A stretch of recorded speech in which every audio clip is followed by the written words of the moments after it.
welcome everyone to the brand new episode of Premier League Review, Preview, Trivia और बहुत सारा धमाका with Sports Marvel. And Sports Marvel में मेरे साथ आज हमारे special panel as always, right? We have Rajat and we have Harsh. Hi Rajat and hi Harsh. Hi everyone. Hi Vaibhav. Good to see you. Great. Good to see you, Rajat. Good to see you, Harsh, again. Great. So guys, Premier League शुरू हो गया. Last week was an amazing week. मजा आया देख के. बहुत से interesting matches and away wins. काफी कुछ इम्पैक्ट हो रहा है, दिख रहा है हमें of that crowd support not being there for the players. So lot of things to talk about, lot of things to reflect on. तो जैसे ही अब बात करते हैं ना पुराने हमारे जो क्या बोलते हैं पिछले हफ्ते के मैचेस के बारे में, सबसे पहले मेरे दिमाग में आता है कि यार ये जो हमारे प्रमोटेड क्लब्स थे, promoted clubs, it was a great spectacle for a lot of the fans, for clubs like Leeds, West Brom coming back, and also you had Fulham coming back after a while. So Harsh, what is your take on how did the teams perform and what did you feel about the performance of the promoted clubs? Hi Vaibhav और सबको welcome. इस पे हम discussion, जैसे आपने बात शुरू की कि क्राउड ना होना एक बहुत बड़ा कारण था, और पहला गेम वीक क्या मजेदार गेम वीक था, जिस गेम की सबसे पहले सब वेट कर रहे थे कि लिवरपूल और लीड्स का, चाहे लीड्स एक प्रमोटेड टीम थी, हाँ गेम हुआ वो. If you see it was such a close game, और सेकेंड हाफ में मैंने कभी नहीं देखा कि लिवरपूल से ज्यादा किसी का पोजीशन रहा हो, और इतना अच्छा लीड्स उस गेम में खेला. और आई थिंक वो मार्सेलो बेस्ला जो उनके कोच हैं, उन्होंने इतना अच्छे तरीके से टीम को फियरलेस तरीके से खिलाया. और अगर लीड्स का इनएक्सपीरियंस ना होता तो शायद वो उस गेम से कुछ ना कुछ निकाल देता. 3 बार गोल किया, 3 बार वापस से उन्होंने इक्वलाइज किया. 88 मिनट तक if you see Leeds were still in that game, they could have even won that game. But as again Liverpool, even last season when you saw कि एंड में गेम कैसे निकालना और कैसे क्लोज गेम्स को निकालना, वही चीज कंटिन्यू हो रही है. So as a Liverpool fan एक रिलीफ है, लेकिन मैं समझता हूँ कि एक रियलिटी चेक भी लिवरपूल को है, क्योंकि लिवरपूल के होम गेम्स में ऐसा कितने सालों बाद हुआ है. आई थिंक 1982 के बाद ये पहली बार हुआ है कि 3 गोल लगातार उन्होंने 2 होम गेम्स में कंसीड किए, और ये कभी नहीं हुआ है. और वर्जिल वैन डाइक की 2 मिस्टेक्स जो हुई और वो बैक टू बैक गेम्स में हुई, ये भी कभी ऐसा पहले कभी नहीं हुआ है कि जितनी उसके लास्ट 154 मैचेस में हुई है उतने उसके लास्ट के 2 गेम्स में मिस्टेक्स हुई. तो something is not right that right with Liverpool. But I mean credit to Leeds. I think the way they played, the way they penetrated, कैसे उन्होंने थ्रू बॉल्स हो, कैसे उन्होंने लॉन्ग बॉल्स का बहुत ज्यादा उसमें उपयोग किया था गेम में. अगर आप देखो डायरेक्ट फुटबॉल खेली है, लेकिन क्लासी फुटबॉल खेली. मोहम्मद साला, उसकी वजह से एक बहुत बड़ा फर्क पड़ा है, जो उसने हैट्रिक करी और एकदम से स्टार्ट किया. I think Mohamed Salah has started from where he has left off. So it's a great sign, and it was a great spectacle to see. Absolutely, I think Salah with his new haircut has just looked a fresh, energetic player. और वो जो game को जिस तरह से उन्होंने पलटा है with that wonderful strike, जो उनका दूसरा गोल था, I think वो एक हाईलाइट रहा था उस मैच का. But move on करते हैं. I think Leeds was the standout performer, लेकिन फुलम और वेस्ट ब्रॉम ने कैसा परफॉर्म किया और how was their performance? रजत, आपको मैं यहाँ पर इंट्रोड्यूस करना चाहूंगा on you followed the games of Fulham and West Brom, so what did you make of their performance? Although they got beaten, but what did you make of their performance? Hi, hello everyone. बहुत अच्छा लग रहा है आप सबसे दोबारा इस second episode में मिलते हुए. तो लीड्स, वेस्ट ब्रॉम और फुलम, ये हमारे 3 प्रमोटेड क्लब थे जो हमें लास्ट वीक एक्शन में दिखे. Unfortunately all of them ran into very very inform clubs. तो दे हैड देखा, उनको ये एक्सपीरियंस मिला कि प्रीमियर लीग और चैम्पियनशिप में क्या क्वालिटी का डिफरेंस है. लीड्स के लिए मैं स्पेशली कहना चाहूँगा, they give a very good अपने बारे में उन्होंने अच्छे तरीके से लोगों को दिखाया कि वो किस वजह से चैम्पियनशिप के चैंपियंस रहे हैं लास्ट ईयर. और लिवरपूल जैसी महान टीम को उन्होंने जो इस फर्स्ट गेम वीक के अंदर जो चैलेंज किया है, आई थिंक वो बहुत ही ज़्यादा सराहनीय है इस टाइम पे, क्योंकि कोई एक्सपेक्ट नहीं कर रहा था लिवरपूल से कि इतना क्लोज मैच जाएगा. और आप खुद देखना, आप ये खुद देख के हैरान होंगे कि अगर लास्ट के 5 मिनट्स में वो गलती ना करके पेनल्टी ना होती तो हो सकता है ये मैच वो ड्रॉ भी कर सकते थे और अपने पहले ही मैच में फर्स्ट पॉइंट्स वो अपने ले सकते थे। हाँ, बट लीड्स को अगर हम एक तरफ रखें और बाकी दोनों जो प्रमोटेड क्लब्स को एक तरफ रखें, तो थोड़ा-सा डिसअपॉइंटेड मैं रहा मैचेस देख के, क्योंकि क्वालिटी का डिफरेंस साफ नज़र आया। आर्सेनल के अगेंस्ट जब फुलम का मैच था तो किसी भी वक्त फुलम गेम में नज़र नहीं आया। मतलब अलेक्जेंडर मित्रोविच के साथ काफ़ी एक्सपेक्टेशंस था कि हो सकता है कि वो फुलम के लिए स्कोर करे और मैच को इंटरेस्टिंग बनाए, but Arsenal just posted through. Same thing for West Brom also. तो मेरा ये मानना है कि आगे के जाके जब भी ये थोड़े से अकस्टम्ड हो जाएंगे प्रीमियर लीग में, क्वालिटी का जो डिफरेंस है उसके हिसाब से अब अपनी गेम को अप करेंगे और अपने अपने जो बेस्ट एफर्ट्स देंगे, तो आई think they will be having much more better result और वो काफ़ी अच्छा कंपटीशन देंगे जो बड़े क्लब्स हैं उनको। अभी के लिए कहना बहुत जल्दी है कि ये क्लब्स इस प्रीमियर लीग में कैसा खेलेंगे, क्योंकि फर्स्ट मैच में काफ़ी लोग रस्टी भी होते हैं, काफ़ी लोग ब्रेक के बाद भी आ रहे हैं, तो अभी टीम का फॉर्मुलेशन भी अभी बन रहा है। तो we'll go ahead and see कि क्या होता है, but I am hopeful that these guys will start playing better. Right Rajat, थोड़ा गल्फ ऑफ क्वालिटी जो कहते हैं ना वो दिखा था, as you rightly said, Fulham और आर्सेनल के मैच में specifically. But I am sure वो जो एक लेवल प्लेइंग फील्ड पे जैसे आते हैं अब धीरे धीरे you will settle into that Premier League mode. So probably we'll expect better performances, right? But beyond that, I think we had a plethora of games, of interesting games. So one people were looking forward to was Tottenham and Jose Mourinho starting off at home, or Everton, a newly newly assembled unit. जो उनका midfield था, एक नया midfield with Alan and the player signed from Watford.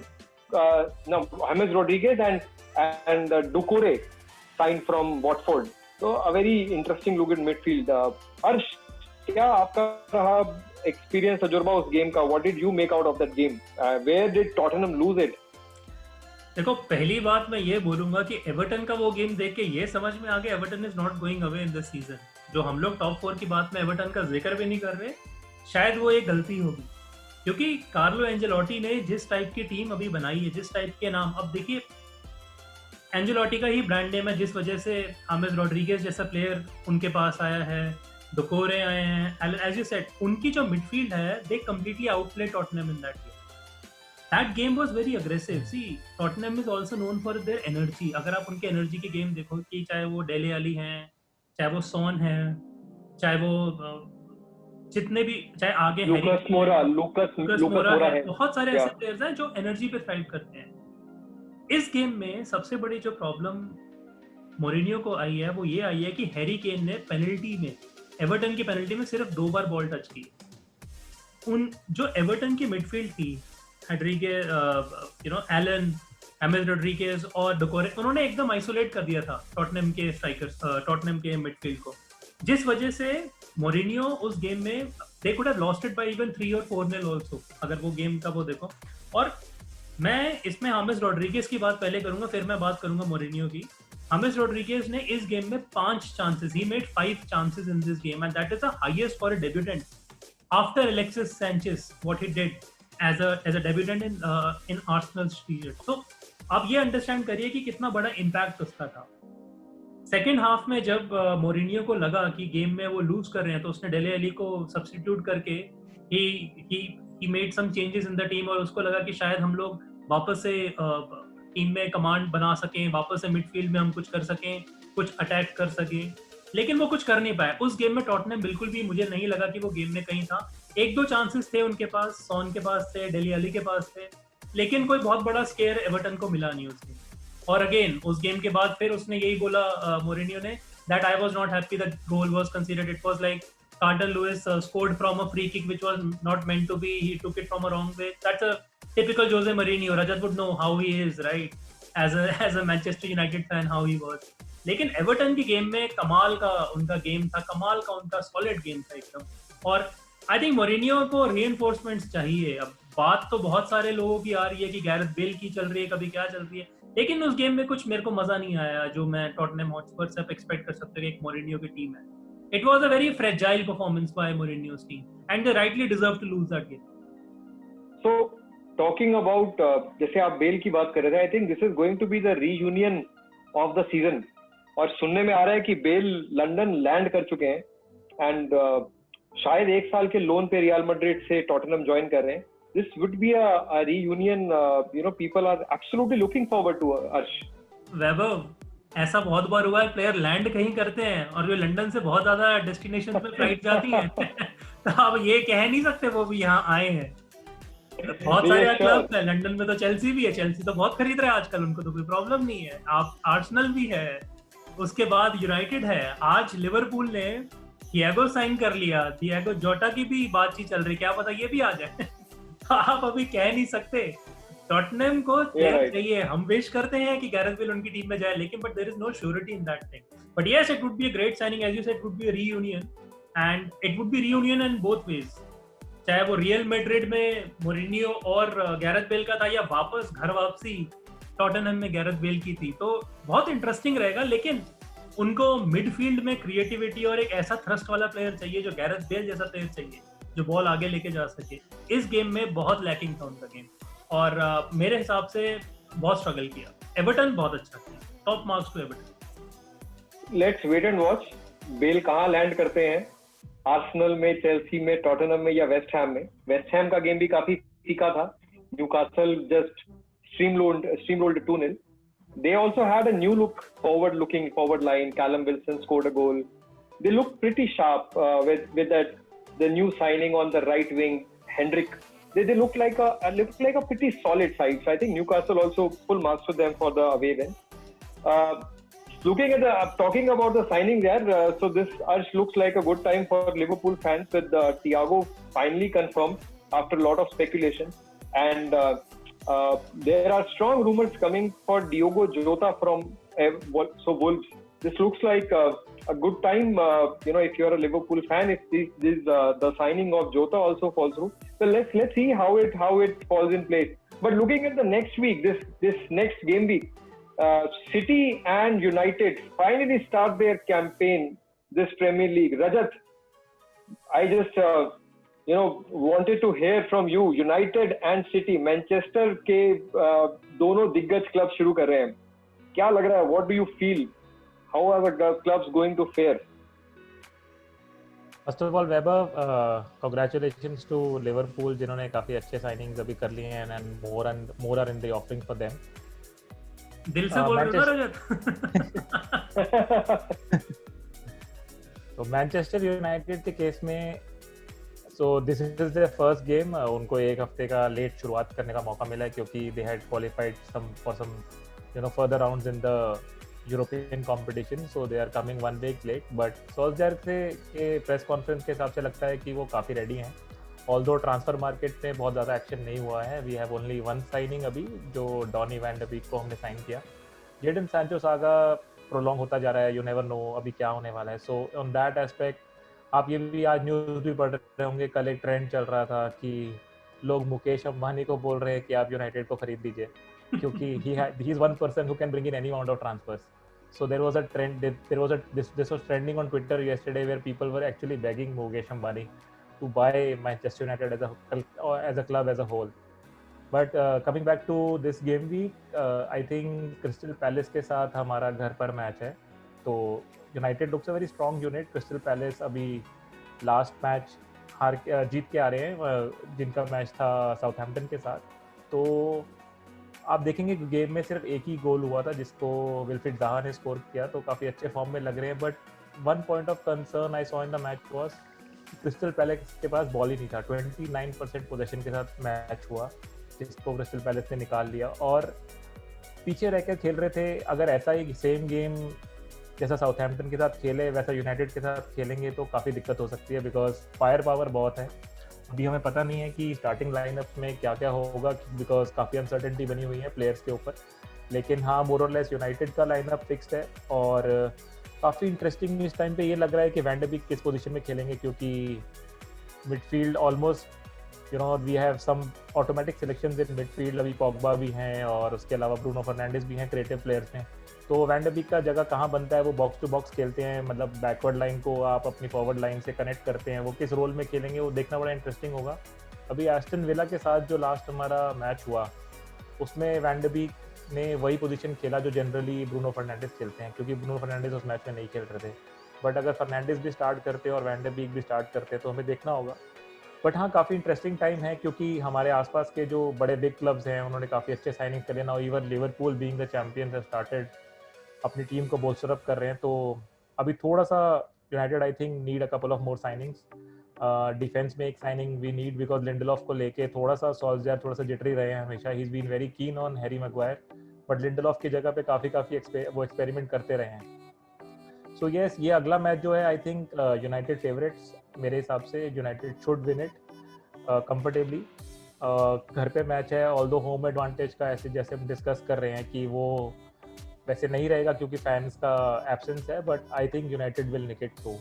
Going back to the other half of Manchester, City will be travelling away. City अपना match खेलने Wolves के घर पे जा रहे हैं एंड वुल्स का भी मिड वीक पे एक मैच था EFL कप का जो they I think they have lost that match. तो वो काफ़ी अच्छा परफॉर्मेंस नहीं रहा उनका। हो सकता है डियोगो जोटा का जो भी आप बता रहे हैं लिवरपूल के साथ जो ट्रांसफर सागा भी चल रहा है, हो सकता है कि उस चक्कर में थोड़ा सा परफॉर्मेंस थोड़ा सा अंडर परफॉर्मेंस रहा हो। But I think Wolves has always been a very challenging team for City as a for City because काफी अच्छे मुकाबले उनके रहे हैं और Wolves ने काफी अच्छा कम्पीट किया है सिटी के साथ। और वैसे भी आप देखेंगे प्रीमियर लीग टेबल में भी Wolves हमेशा 6th और 7th पोजीशन के लिए ही चैलेंज करते रहे हैं लास्ट एक दो साल से।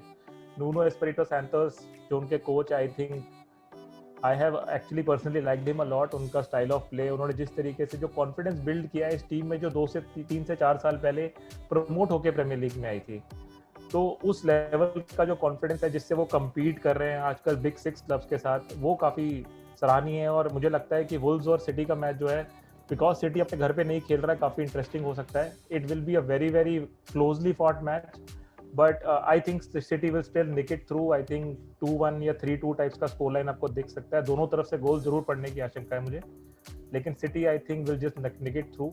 मूविंग ऑन, काफी इंटरेस्टिंग प्रीमियर लीग मैचेस दिख रहे हैं अगले वीक में होते हुए, जिसमें Aston Villa is going to start off their campaign against Sheffield United. Burnley का गेम है लेस्टर सिटी के अगेंस्ट। लेस्टर सिटी अपने घर पे खेल रहे हैं, लेकिन एक interesting match. Every I think football fan in English football, at least English Premier League, looks forward to Chelsea versus Liverpool.